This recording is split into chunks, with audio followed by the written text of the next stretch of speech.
Hello, you guys, and welcome back to another video slash episode on this YouTube channel slash podcast. Thank you guys once again for joining me today, whether you are watching or listening. Hello. And today, as for most days, I am speaking from the heart on some very recent thoughts, epiphanies I just came to that I felt like sharing with my platform because they're just so real. Like everything else I say, like what? As a woman, I think this video will be very good for anyone to watch, whether you're a man, whether you're non-binary, whether you're a woman, because if you're not a woman, you can maybe gain some insights, learn a little bit.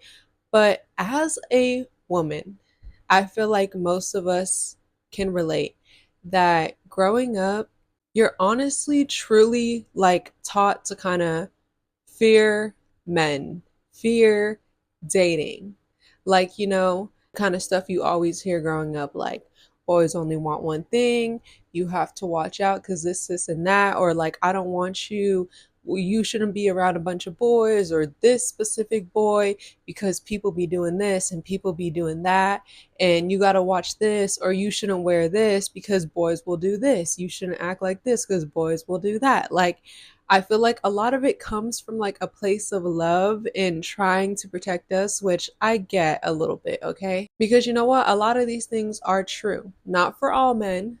I will never ever be an all men type of girl because I know there is lots of lovely men out there who are honest and who are not abusive and who don't be on no weird stuff, right? But unfortunately, a lot of men do be on that stuff, right? So I understand why as young girls we're taught by like men and women to fear these things, that sometimes this is what they think, this is what might happen to you, this and that, because abuse, assault, many different things are very real, but they also don't just come from men. There's plenty of abusive women, there's plenty of women who do the same thing, but just as women, like even though it happens to men, it can happen to anyone. It's just very known, like our bodies are always policed, our bodies, people look at young girls very like, we just know that unfortunately women go through it a lot, right? So I grew up hearing stuff like this from a place of protection, right? um and these are all things I know, right? A lot of times you're taught to worry about dating, worry about stuff like this when it comes to dating, men who are your peers, going on first dates. What is going on a first date like for women? I know y'all can comment some stuff like you give your friend the location, you're supposed to bring your pepper spray, you're supposed to meet in a public place. Like these are all things we know because very dangerous things can happen to us for being women. Like we are unfortunately a lot of times the targets in these type of situations. And like I said, while I know the world is a very dangerous place, women get offed for rejecting people. They get offed. I watch so much true crime. Like you are most likely to be offed by your partner more than anyone else. Um, so I get it. The world's a scary place. The world's a dangerous place. We gotta be smart. Don't be too anxious, but just use your discernment. And sometimes using your discernment doesn't even help. Because, like I said, the point that I came to thinking about all this other day, I was like, all these people telling young girls to fear these things and use their discernment and be safe are all so real and they come from a place of love, right? Typically, when we're talking about girls dating and meeting boys, right? But I feel like we don't talk enough about how what I just said. A lot of times, we as women are hurt, assaulted, abused by people we know more than strangers. Yet, your uncle, your aunt, your mom, your dad, your older cousin, your big brother always tells you to fear these first dates, fear these party environments, fear all this. Sometimes the abuse is coming from inside the house. But y'all don't want to talk about that, huh? Especially communities like me, communities of color. Oh, y'all don't want to clock that one, do you? Okay. That's what I thought. I realized as a victim of abuse, of an abusive relationship, that the more I connect with this unfortunate community, but very healing community, the stories I hear, it's like their story comes from a family member, the home, or their partner, or someone who they thought was their friend. And I was just thinking, like, not trying to raise my anxiety or yours, but I was like, that's actually crazy how we're always taught to fear the unknown, people we don't know that well, stuff like that. But it's like, we're literally most likely to be hurt by the people closest to us. And it's like, what do we do with that? Because we're always taught, bring your pepper spray, bring your this, boys on the wall, when we're talking about other people. But I'm like, what do you do when statistics show that we're most likely to be abused by people we already know and are close to? Like, what's your solution for that? Really, honestly, truly, what is the solution for that? Because I remember, as I briefly mentioned on this channel slash podcast before, my story, right? I've yet to tell my full story, being in an abusive relationship, but I hope to tell it soon. It's kind of weird to talk about details, but I want to like dedicate a video to it because I feel like it could help other people when I'm ready. My last relationship was abusive sexually. I was essayed multiple times and I dealt with a lot of harassment before that even started, but even after, during, basically a lot of the relationship, right? And I remember feeling so alone when this happened because, well, post when I accepted that it happened, before I try to deny it and always like use excuses, I was like, when we talk about R word essay stuff like that, I was like, people always talk about like, oh yeah, this random guy just did it to me at a party, he did it to me at this, it was a first date. And so I'm like, I was like, my I feel like my story doesn't make sense because I was like, how does this happen from your partner that you're already doing consensual things with? I was just like, is that a thing? Like, am I tripping? Like, I low-key didn't think it was a thing, not saying to anybody else, like, if anyone else would have told me their partner did that, obviously I would have their back, be like, But just for me, like, it's always harder to put things in perspective for yourself. I was just like, does that mean that's what it is? I was just really confused. Like, this kind of trauma is very, very confusing. And I honestly think that that is something that kept the trauma, kept the healing down a lot, because I think I gaslighted myself going through it, being like, well, is it really this? If I'm still having with him outside of the unconsensual times, is it this? Is it that? Like, I was just, like I said, really gaslighting myself because I feel like we don't hear enough about these stories. It's always these random bad few of the bunch that just like are crazy. But we don't talk about how the people who are closest to you are most likely to do things like that to you. And it's just like, it made me like, it made me like question everything, because where are those stories when it comes to families and people who love us telling us all these things about men from protection? When are you going to tell us about your abusive past?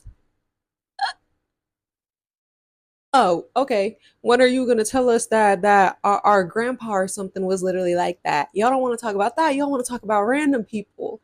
But we need to talk about more the closeness and the severity of how these things really are.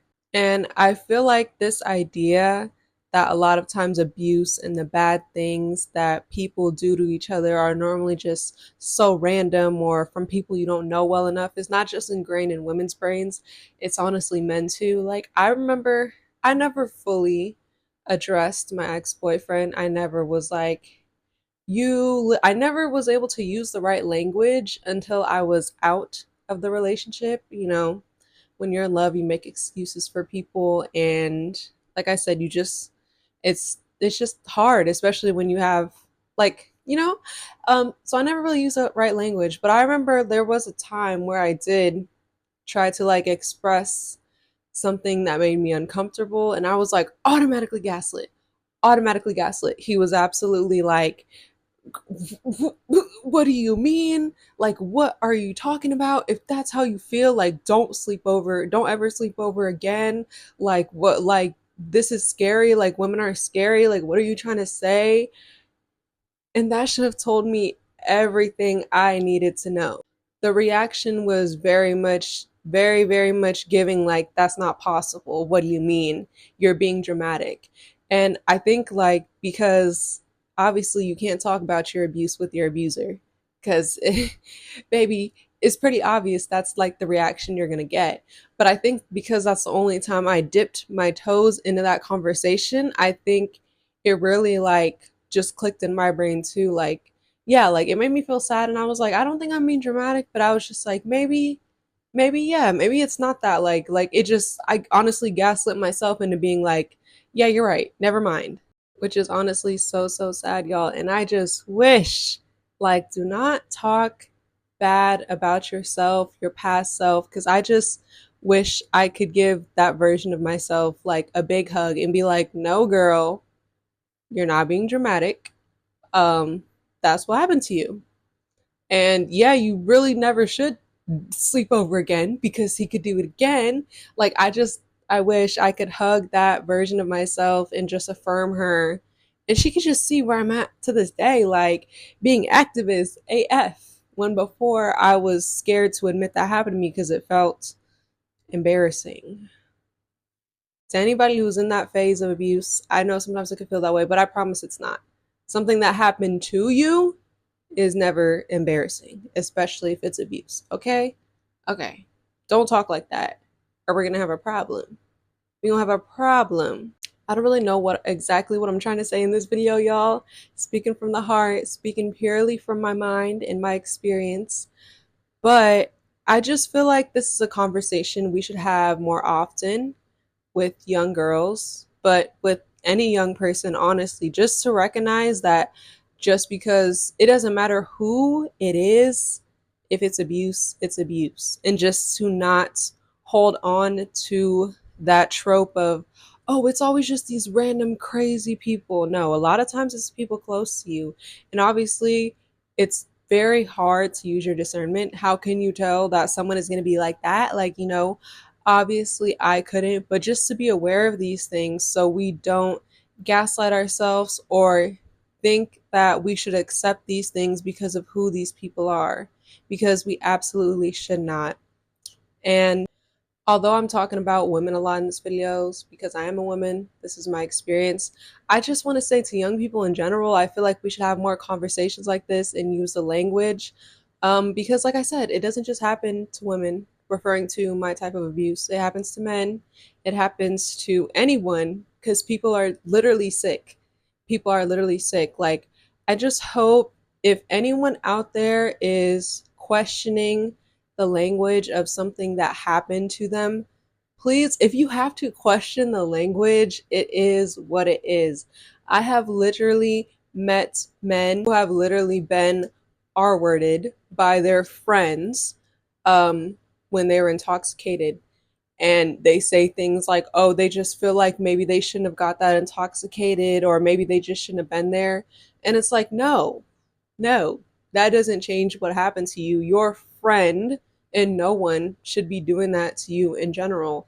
Like, I feel like I see men struggle even more than women when it comes to the language about stuff like this, because let's be honest, y'all. We know how the world treats men and their emotions, and like hearing stuff like that really just breaks my heart.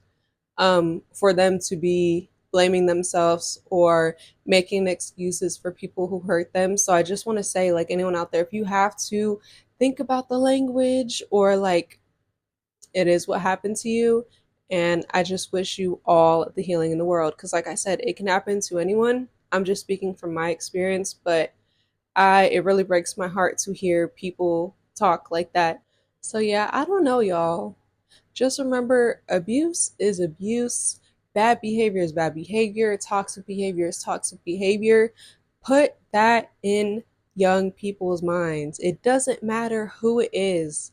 We always make excuses for people we love, people we're close to, which obviously I understand because, like I said, we all do it. But I feel like the older you get, like, you have to realize that it doesn't matter who it's coming from, like, you come first. But I know it's especially harder for younger people, especially children, which is why I feel like conversations like this, like I said, are just really important. Like, let's stop, well, not stop talking about how, oh, there's some crazy people in the world.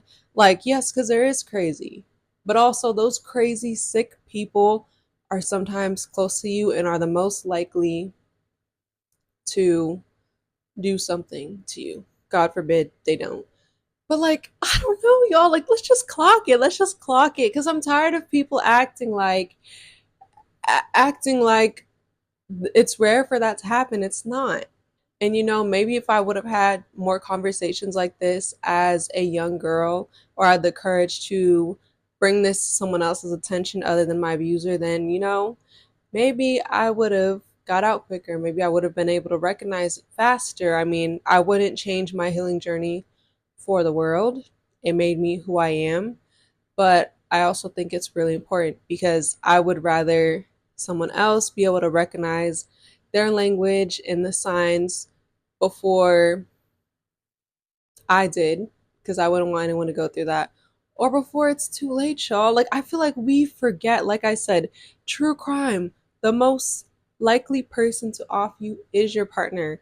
I feel like people forget that a lot of abusive relationships end in ending sometimes. I said it, y'all. The true crime is crazy.